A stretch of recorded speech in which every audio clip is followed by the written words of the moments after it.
Welcome to the Big Four Accounting Firms podcast, brought to you by big4accountingfirms.com. In today's podcast, I wanted to talk about an interesting news story going on right now. There's a tribunal going on in the UK to go over the Carillion scandal with KPMG.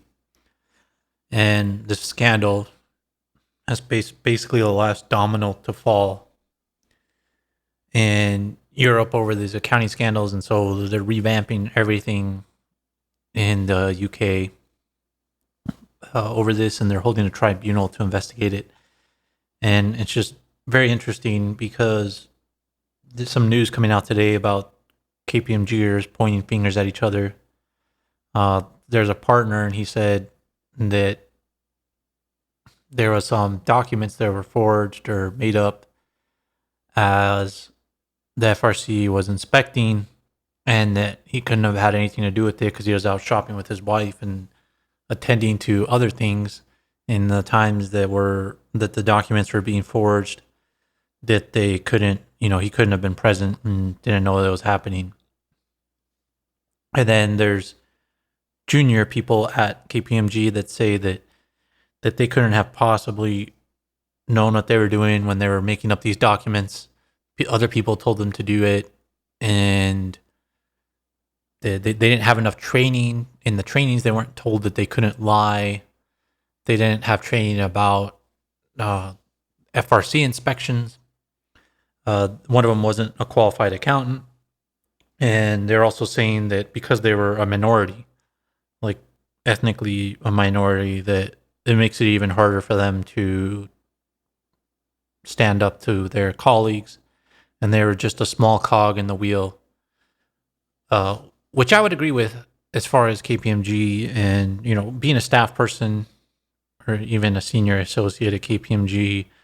It's kind of hard to stand up to a partner or a senior manager if that's the case. I'm not sure how the minority thing factors in. I'm guessing they're just taking advantage of KPMG's own diversity wording about disadvantaged minorities and saying that people took advantage of them.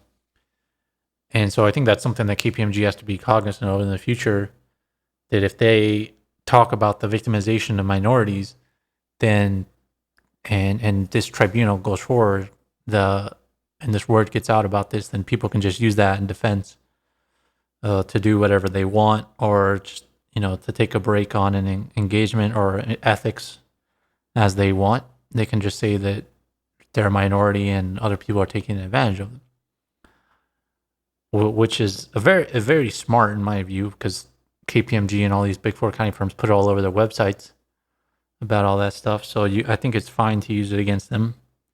But as an accountant, to say that you don't know not to lie, or you don't know how to do the right thing, or you don't know how to make up documents, I don't believe that for a second. And there's no way that person can prove, or they could probably easily go back to that person's past and figure out classes that he took where part of the curriculum was ethics. That's such a huge thing in accounting, is ethics, because this stuff happens all the time where accountants don't do what they're supposed to. The accountants are actually involved in the fraud themselves. This happens so frequently, and it even happens at KPMG. And in KPMG saying it's not systemic, I think it is more systemic than they would like it to be. But here, and this is just a perfect case of it, because KPMG is just pointing the finger at each other. Now, I don't think it's all KPMG's fault. I think it's Carillion's fault in this case, in the Carillion case. But since there's no money left to go after with Carillion, since they went under, everybody's going after the accounting firms. And that seems to be more of the case in Europe and the UK than it is in the US, where the US it's more of going after the executives and whatever business is left, where Europe and UK just seems to put everything on the accountants. And obviously people rely on accountants to sign off on financial statements to say that they're correct.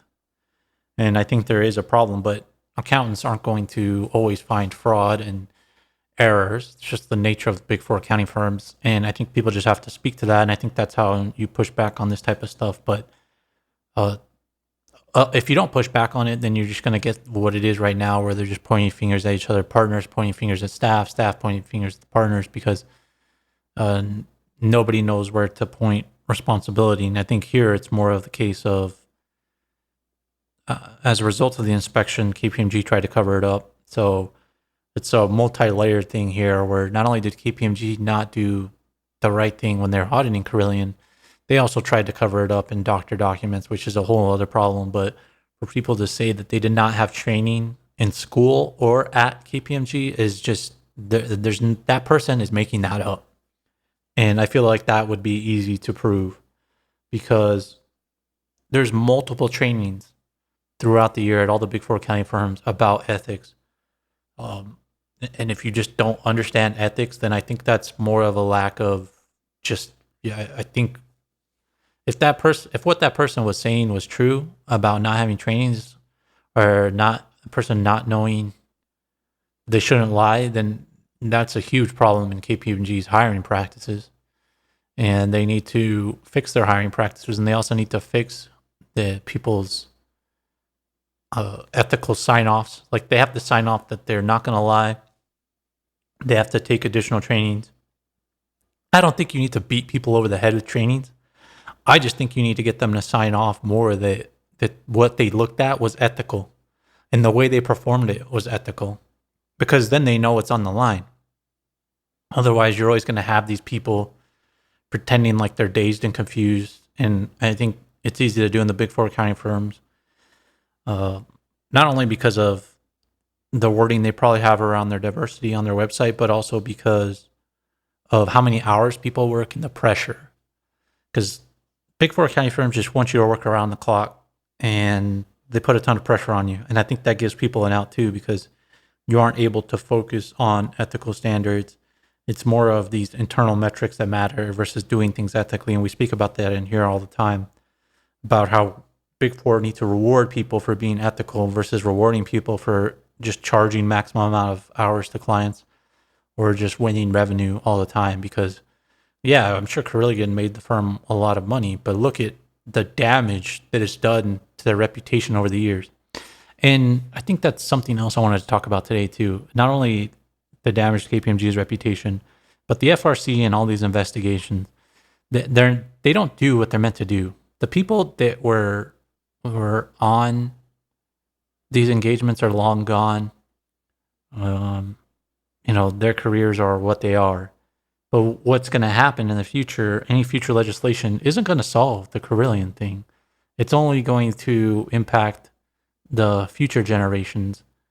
And it's just not going to, there should be punishments. But the way they're going about this, there's not going to be punishment for the people that were necessarily involved. It's just going to impact the future generations. And now I'm not sure that what the FRC is doing is beating a dead horse. Like, I don't know if that's going to actually solve the problem. And they keep on trying to investigate everything to death here. And it's really simple. It's ethical standards.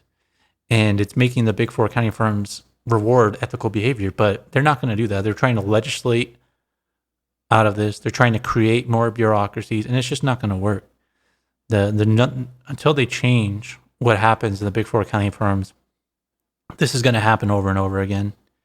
And I think KPMG's even said that they're going to push back on whatever comes out of any of this. So it's like the people know that they can do something unethical today because it won't be uncovered for years, is what I'm trying to say.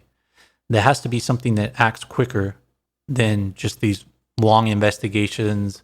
The investigators change over, the people at the firm changes over. And so what you end up doing is you end up punishing people that aren't even there anymore. You punish a firm and the future generations of accountants versus the ones that actually perpetrated this in real time. And I think this is just a cycle that's going to continue. There's so many things the regulators can do, but they're just not going to do it because, various conflicts, etc. But it's just interesting what comes out of this. And I feel bad for the lower people that got caught up in this, because I understand the pressure. I've been in those situations. It's hard to push back on the people, but that's what you have to do. You have to push back and be willing to walk away, because you see what happens when you don't walk away. Your name gets blasted in the news. Your reputation is destroyed. People won't hire you. You're not going to be able to get certifications because you're seen as unethical. Why would anybody give you a certification or hire you when all you're going to do is throw them under the bus later? So it's just better, in my view, to walk away in those situations. It's one job. It's not worth destroying your future, in my viewpoint. But I think this Carillion tribunal is very interesting, and we'll make sure to keep an eye on it. So that's the podcast for today. Make sure to subscribe to this podcast to get future updates and check out the show notes for useful links. Thanks for listening.